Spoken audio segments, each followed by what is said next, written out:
अच्छा हुआ घर के अंदर तो आ गया। तारा तारा दिव्या, कुछ पता चला? नहीं प्रेम, तुम्हें?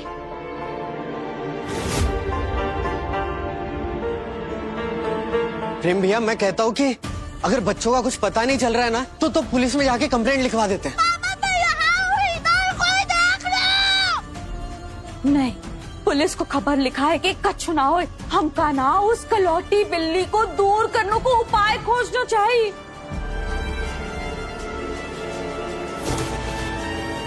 इधर हूँ मैं।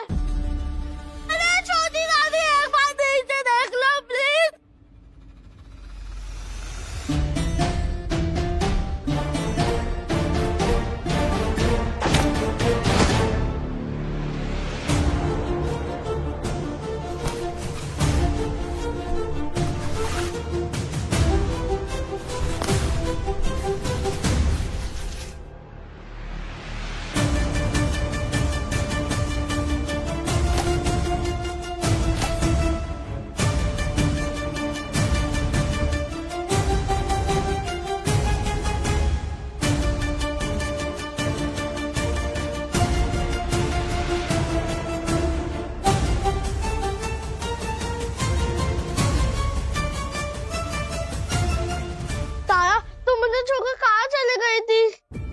तो किताबें चीखो चिल्लाओ, किसी को कुछ फर्क ही नहीं पड़ा है। हमें लगा था कि हम अपने मोती के द्वारा सुपर आंटी को बुला सकते हैं, पर अब वो छोटा सा मोती हमसे इतना बड़ा हो गया कि हम उसे अपनी हिला भी नहीं पा रहे।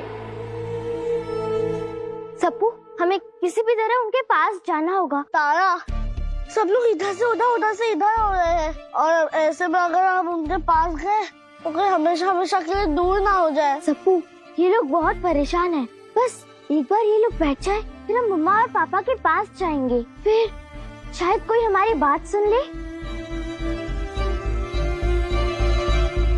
अरे ये जीजी को और बच्चों को ये जमीन निकल गई कि आसमान खा गए। कहाँ हो गए इन सब बच्चों को? कहाँ चले गए? वो इस वक्त मोहल्ले के बाहर है। दिव्या, चाची जी, दिव्या, वो दूसरे घरों से भी लोग गायब हैं।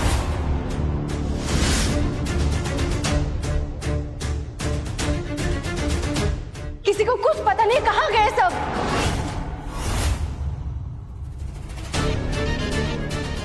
अगर ऐसा है तो सबका गायब होना कहीं एक दूसरे से जुड़ा हुआ तो नहीं? दिव्या, कम से कम भाई तो हमारी बात मान लो। ये सब वो जो कलौटी बिल्ली की वजह से हो रहा, अपना बस इस सब को एक ही उपाय है, साध्वी कैटियानी देवी। और ये कैटियानी देवी क्या है? अरे प्रेम भैया, बहुत पहुंची हुई साध्वी है। सबकी समस्या सॉरी, सबकी समस्या यूं समाधान कर देती है। दिव्या, एक बार ना तुमको कैटियानी देवी को मिलना चाहिए। हाँ चाची जी, हम माँ जी और बच्चों को बचाने के लिए हम कुछ भी करने को तैयार है।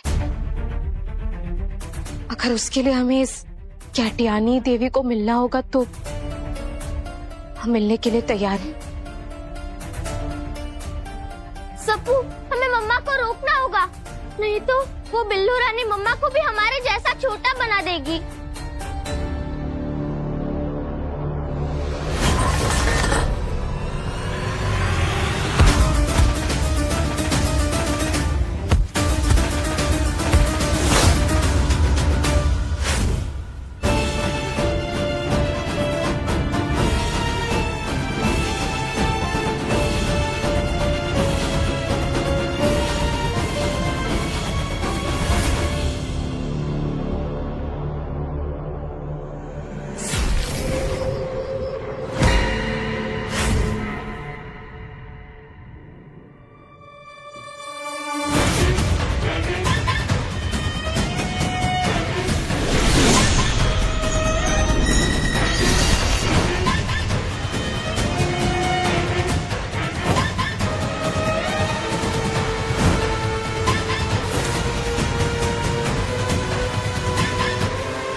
साध्वी, कैटयानी, हमने सुना है कि आप हर समस्या का समाधान कर सकती हैं। क्या आप हमारी मदद कर देंगी प्लीज? बैठो, अपनी समस्या बताओ।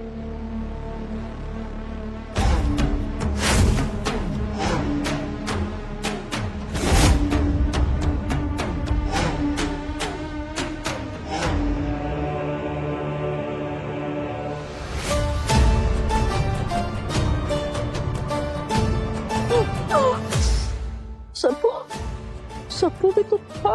तारा, सप्पू कहाँ गया? सप्पू, कहाँ आ गई मैं?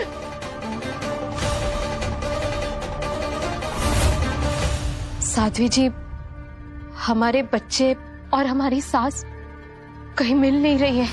हम उन्हें ढूंढ नहीं पा रहे। आप हमें कोई रास्ता दिखा देंगे प्लीज? दिव्या, ये तो मेरी बहू है, लेकिन दिव्या यहाँ पे क्या कर रही है? दिव्या, मैं यहाँ हूँ। दिव्या, तुम्हें आवाज आ रही है क्या? कोई फायदा नहीं है बहन, हमारी आवाज उन तक नहीं पहुंचेगी। कल मैंने आपको सचेत करने की कोशिश की थी, लेकिन मेरी आवाज नहीं पहुंची अब तक, वरना आप यहाँ आज नहीं होती। मुझे थोड़ा थोड़ा सुनाई दे रहा है। आपको मेरी आवाज आ रही है? हाँ।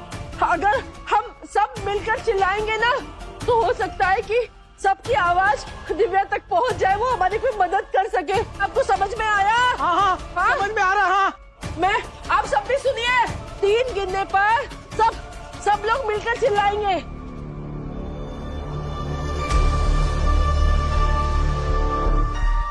ये तो पहाड़ जैसा बॉल है, इसको कैसे दूंगा मैं? हमें यहाँ से बाहर निकलना ही होगा। तारा, हिम्मत नहीं आ रही तारा, खबरदार कर। दिमाग लगा, दिमाग, मैं दिमाग लगाता हूँ। और तुम क्या कहती हो? करत अभ्यास के जामती हो सुजान।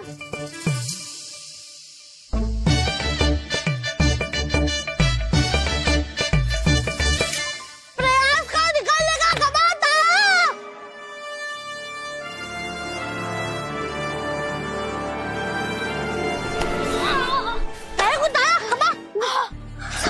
देखा तारा, निकल गया ना तू। सप्पू, थैंक यू। चल अब चलते हैं।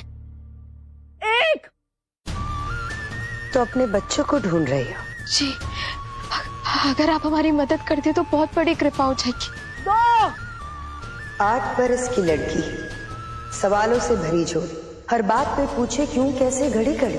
एक रोंदू सा लड़का, थोड़े लंबे बालों वाला, दोनों की जोड़ी निराली, दोनों का नखरा निराला। यही हमारे बच्चे, और उनके साथ हमारी सास भी है। 3, हाँ। बचाओ! हमारी आवाज आ रही है। दिव्या, बचाओ!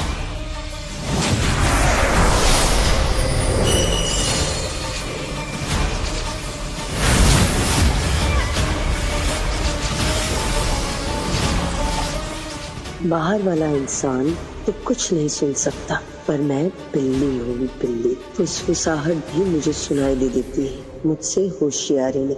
सप्पू, मम्मा कहाँ है? तारा, वो तो चली गई और मैं उन्हें रोक भी नहीं पाया और कुछ किसी को बता भी नहीं पाया। सप्पू, ऐसा कैसे हो सकता है? मम्मा की जान को खतरा है। सप्पू, पता है ना वो बिल्लू रानी कैसी है? कल मम्मा वहाँ पर गई, वो बिल्लू रानी मम्मा को जोटा बना के पिंजरे में कैद कर देगी। नहीं तारा,